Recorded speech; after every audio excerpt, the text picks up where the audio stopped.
ہمارے ساتھ موجود ہیں جماعت اسلامی کے مرکزی امیر جناب حافظ نعیم الرحمان صاحب۔ حافظ صاحب، یہ بڑا پرانا نعرہ ہے بدل دو نظام، تو یہ پرانا نعرہ جماعت اسلامی کیوں لگا رہی ہے؟ ایک تو یہ ہے کہ ایک زمانے میں جب نظاموں کی کشمکش ہوتی تھی تو یہ نعرہ تو بڑا پاپولر نعرہ ہوتا تھا، لیکن پھر وہ کشمکش ہی ختم ہو گئی۔ اور جو ہماری جنریشن ہے، جسے آپ جنریشن زی کہتے ہیں، جو اب اس وقت جس کے ہاتھ میں سب کچھ ہے، وہ تو سمجھتی ہے کہ کسی شخصیت کا نام نظام ہوتا ہے یا پارٹی کا نام نظام ہوتا ہے، جھنڈے کا نام بابا نظام ہوتا ہے۔ جی بابا نظام ہوتا ہے۔ اس کو یہ معلوم ہی نہیں ہے کہ جاگیرداری کیا ہوتی ہے اور اس کے سماج پہ کیا اثرات ہوتے ہیں، دولت کی طاقت سے کس طرح لوگ یرغمال بنا لیتے ہیں پارٹیوں کو۔ بے شک آپ کا نعرہ جتنا بھی خوشنما ہو اور آپ کا لیڈر جتنا بھی زبردست ہو، لیکن اگر اس کی پوری پارٹی میں الیکٹیبل جاگیردار، وڈیرے، چینی مافیا، آٹا مافیا، اشرافیہ، اور اس کو اس بیوروکریسی کی سپورٹ حاصل ہو کہ جو بیوروکریسی جس کو خادم ہونا چاہیے وہ حاکم بننے کے مائنڈ سیٹ کے ساتھ افسر شاہی بنی ہوئی ہو، ساری مراد اس کے پاس ہوں اور وہ عوام کو بالکل حقارت کے ساتھ ڈیل کرتے ہوں، تو اس پورے اور اسی طرح سے جو ہمارے ہاں سول بیوروکریسی کے ساتھ ساتھ ملٹری اسٹیبلشمنٹ بھی ہوتی ہے، تو افراد کا مسئلہ نہیں ہے، انڈیویجولز کا ایشو نہیں ہے، مائنڈ سیٹ کا مسئلہ ہے۔ تو پاکستان جب بنا تو اس وقت یہ طے پایا تھا 1947 میں کہ ابھی تو ہم چیزوں کو اڈاپٹ کر لیتے ہیں، لیکن جب دستور ساز اسمبلی آئین بنائے گی تو ہم سسٹم بھی تبدیل کریں گے۔ تو آئین کے لیے تو بڑی ایفرٹ ہوئی اور بن بھی گیا اور بہت اچھا بن گیا، لیکن نظام نہیں بدلا، بیوروکریسی کا مائنڈ سیٹ بھی وہی رہا۔ تو آپ آئین نہیں بدلنا چاہتے، آپ صرف نظام بدلنا چاہتے ہیں جو کہ آئین میں لکھا ہوا ہے کہ ہم یہ نظام بدلیں گے۔ ایگزیکٹلی، اور آئین میں دیکھیں نا کچھ اصول دے دیے گئے ہیں، اور اس آئین پر اچھی بات یہ ہے کہ اس پر تمام لوگوں کا اتفاق بھی ہو گیا تھا، اور پہلے 56 میں ہو گیا تھا، پھر اس کے بعد 73 میں ہو گیا۔ اب جب اتفاق بھی ہو گیا، ہم تو یہ بھی کہتے ہیں کہ اس کے ساتھ زیادہ کھلواڑ بھی نہیں کرنی چاہیے، کہ جب ایک متفقہ ڈاکومنٹ بن گیا ہے،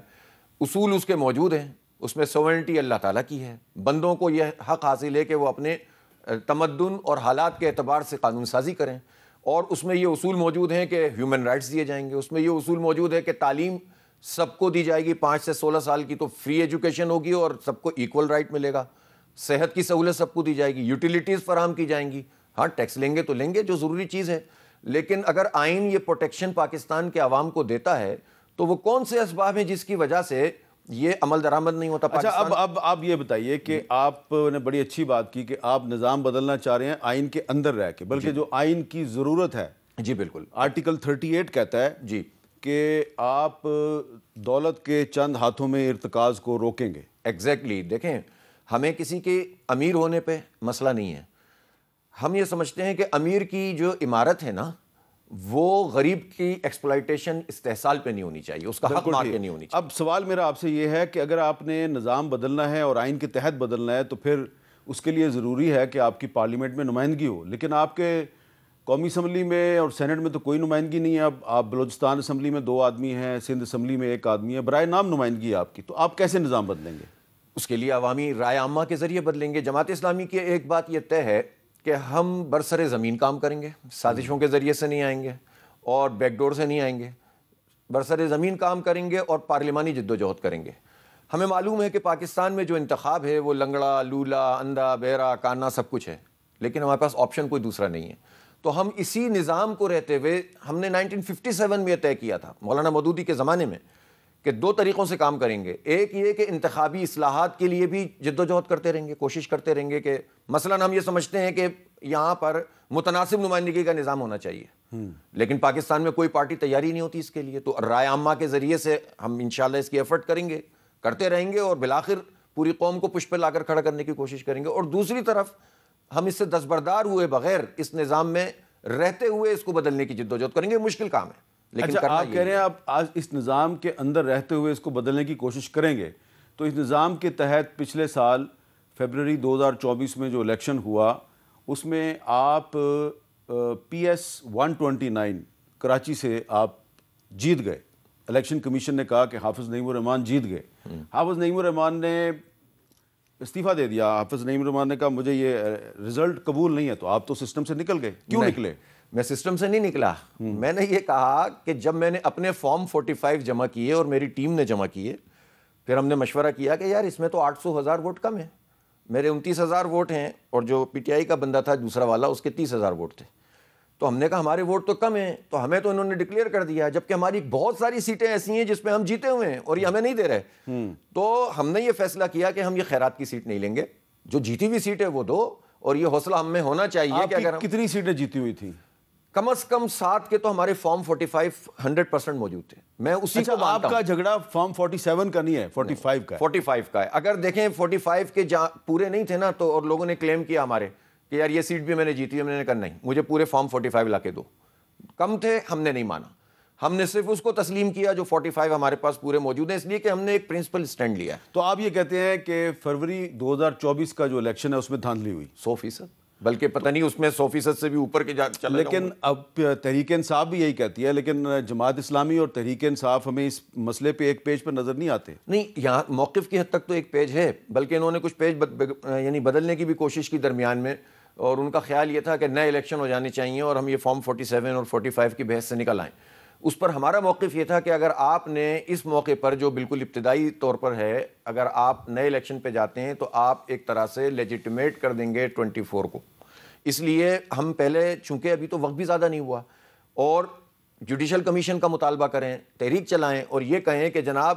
45 فارم جس کے پاس موجود ہے لے آئے، کمیشن فیصلہ کرتا جائے، 1-2 مہینے میں فیصلہ ہو جائے گا، تو وہ اس پر نہیں کھڑے ہوئے ہیں وہ بھی، اور وہ جو تحفظ آئین پاکستان ہے وہ بھی۔ اسی لیے ہم یہ سمجھتے ہیں کہ موقف اگر ایک ہے تو اچھی بات ہے، وہ بھی اپنی جد و جہد کریں، ہم بھی اپنے کام کریں، لیکن ہوتا یہ پرابلم ہمارے ساتھ یہ ہے کہ ہم اتحادوں کی سیاست بہت کر چکے، اپوزیشن میں بھی اور حکومت بنانے کے لیے بھی، لیکن اتحادوں کی سیاست سے پاکستان کو تو فائدہ نہیں ہوا، جماعت اسلامی بھی پیچھے چلی گئی۔ اب ہم ان تجربوں کے بعد نا، ہم ریلائبل جو نہیں ہے نا اس کے ساتھ جانا نہیں چاہتے، ہم بس کھڑے ہونا چاہتے ہیں۔ آپ کہہ رہے ہیں کہ تحریک انصاف ریلائبل نہیں ہے؟ تحریک انصاف ہی نہیں۔ مجھے آپ یہ بتائیے کہ پارٹیوں میں پرابلم یہ ہے، دیکھیں میں زیادہ کسی پارٹی کو اس لیے ڈسکس کرتا کہ ہر پارٹی کی اپنی ایک حیثیت ہوتی ہے۔ خان صاحب اندر ہیں، پارٹی کہاں ہے؟ یہ پرابلم ہے نا پارٹی کی، کہ کسی کو کسی پہ بھروسہ نہیں ہے، ایک آدمی ایک بات کرتا ہے، دوسرا دوسری کرتا ہے، تیسرا تیسری کرتا ہے، آپ کسی ایک کے ساتھ جانا چاہتے ہیں، پتہ چلا اس نے تو نہیں۔ لیکن خان صاحب نے محمود خان اچکزئی صاحب کو کہا ہے کہ آپ تحریک تحفظ آئین کے تحت تحریک چلائیں، اور انہوں نے آپ سے رابطہ بھی کیا۔ 1 سال تو ہو گیا، کوئی تحریک نظر آئی ہے آپ کو؟ اصل میں پرابلم یہی ہے۔ تحریک انصاف جو ہے وہ 27ویں آئینی ترمیم کے خلاف تحریک چلا رہی ہے، آپ بھی 27ویں آئینی ترمیم کے خلاف ہیں، لیکن آپ کا خیال ہے کہ یہ وقت 27ویں آئینی ترمیم کے خلاف تحریک چلانے کا نہیں ہے، یہ خدمت خلق کا نہیں، دونوں کام ہیں، تحریک بھی چلانی چاہیے، اپوزیشن کا تو کام ہی ہے، جو پارلیمنٹ میں موجود جماعتیں ہیں وہ اب تک انہوں نے 26ویں پہ کیوں نہیں چلائی؟ بلکہ آپ کو یاد ہوگا جب 26ویں آئینی ترمیم آئی تھی تو جماعت اسلامی نے اس کو کہا تھا کہ ان ٹوٹو ہم مسترد کرتے ہیں، چاہے اس میں ایک آدھ شق اچھی کیوں نہ ہو، اور اس لیے کہا تھا کہ یہی تو جال ہوتا ہے کہ آپ 2 چیزیں اچھی دکھا کے جو ہے 5 چیزیں اپنی منوا لیتے ہیں۔ لیکن تحریک انصاف سمیت ساری پارٹیاں انگیج ہو گئیں، اور آپ نے دیکھا ہوگا مولانا کے پاس جا رہے ہیں، مولانا ان کے پاس جا رہے ہیں، وہ ان کے پاس جا رہے ہیں، وہ گھومتے رہے اور بالآخر کیا نتیجہ نکلا کہ 26ویں ترمیم پاس ہو گئی، اور اس کے نتیجے میں عدلیہ میں ایک تقسیم پیدا ہو گئی اور حکومت زیادہ مضبوط ہو گئی۔ اب 27ویں ترمیم میں بھی جتنی چیزیں ہیں آپ کو سب کو معلوم ہے، بھئی یہ استثناء کیا چیز ہوتی ہے؟ پاکستان کا آئین یہ کہتا ہے کہ حاکمیت اعلیٰ اللہ تعالیٰ کی ہے، قرآن و سنت کے برخلاف فیصلہ نہیں ہو سکتا، لیکن پاکستان کے آئین میں قرآن و سنت کے برخلاف فیصلہ تو نہیں ہو سکتا، لیکن قرآن و سنت کی تعلیمات یہ ہیں کہ خود نبی پاک صلی اللہ علیہ وآلہ وسلم اپنے آپ کو پیش کر دیتے تھے فیصلے کے لیے، اس کے بڑھ کر تو اب کچھ بھی نہیں ہو سکتا نا۔ حضرت عمر قاضی کی عدالت میں جاتے تھے، حضرت علی قاضی رضی اللہ تعالیٰ عنہ قاضی کی عدالت میں جاتے تھے، اور ان کے خلاف فیصلے ہوئے، اور وہ ثبوت نہیں دے سکے تو خلاف فیصلے ہوئے، اور انہوں نے فیصلوں کو قبول کیا، بلکہ عدالت کو اسٹرینتھن کیا۔ تو ان سے بڑھ کر کون ہو سکتا ہے؟ کسی کی دولت، طاقت، چھڑی ہمارے خلفائے راشدین سے زیادہ تو نہیں ہو سکتی۔ اس لیے ہمارا آئین یہ بات کہتا ہے کہ کسی کو استثناء نہیں ملنی چاہیے، چاہے جزوی ہو چاہے کلی ہو۔ تو ہم اس لیے خلاف ہیں، اسی لیے ہم اس کو کلیتاً مسترد کرتے ہیں۔ البتہ یہاں تک اس بات کا تعلق ہے کہ ہم بھی اب دیکھنا چاہتے ہیں کہ اپوزیشن کتنی تحریک چلا رہی ہے، ذرا چیک تو کریں۔